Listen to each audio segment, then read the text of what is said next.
In this week's parsha, Yosef is taken to Egypt and sold, and he becomes a servant in Potiphar's household. Yosef, who grew up in the house of Yaakov Avinu, whose entire frame of reference is Kedusha, is holiness, is thrown into a land of absolute depravity and has to work as a slave. I don't know the setup in his household, but I have a strong suspicion that Yosef, before arriving in Egypt, never had to take the garbage out, make his own bed, or wash the dishes after a meal. And the verse says, Vahi Hashem es Yosef, Vahi ish matzliach, Vahi bebeis Adonav hamitzri.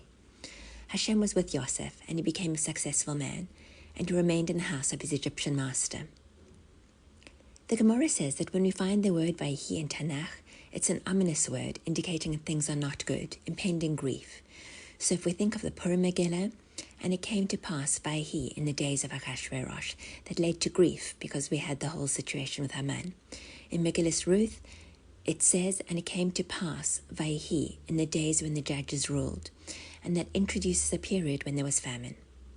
And I don't think we can imagine what a shock it was for Yosef to find himself in this pit of depravity. In fact, we see the word Vahi 3 times in one sentence. It's that bad. Except there's a problem, if you were listening carefully. Vahi, Hashem was with Yosef.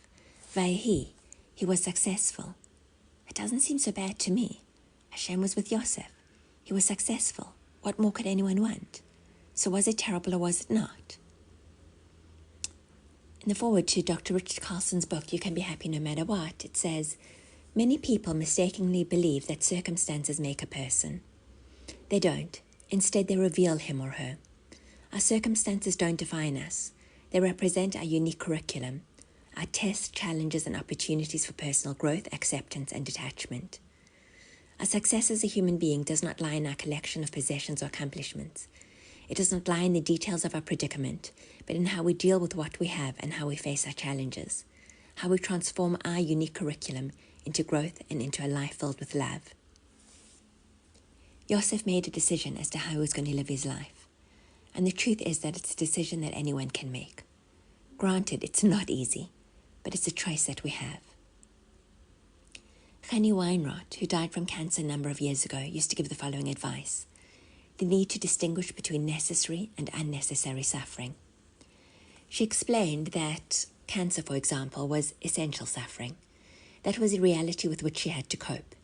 But to become depressed, to argue with everyone, to stop fulfilling her dreams, that would have been unnecessary suffering.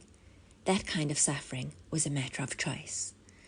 So, for example, you and your family or friends or colleagues, you get into the car and it's clear you're going to be arriving late to an event. That's necessary suffering. But to fill up that time riding to the event with arguments and accusations and worry because of being late, that's unnecessary suffering. That's a personal decision of how to spend the time until you arrive. Yosef made the conscious choice to see his situation as Ratzon Hashem, the will of Hashem. He was there because Hashem wanted him to be there. And I want to emphasize that that does not mean that it's easy or that there's no pain. It does not mean that everything's hunky-dory and we do not daven or do not try to change things. But how do we react to things? I heard Sapir Cohen, who is one of the hostages who was released, speak. And she said that when she was dragged to Gaza, she thought, if I'm here, there must be a purpose of me being here. There must be something that I'm meant to do. And she realized that she could remain optimistic and give strength to others. And she was with a teenager and she tried to keep her spirits up. And she said, we're in Gaza. What's the greatest attraction in Gaza? The tunnels. And we're going to go there.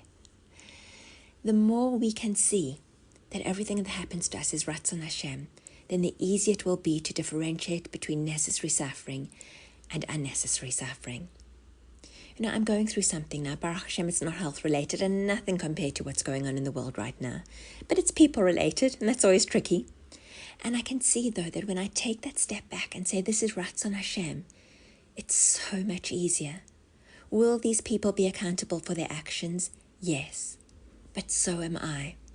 When I respond by thinking, how can people act this way, etc., I pull myself into a downward spiral and cause myself unnecessary suffering.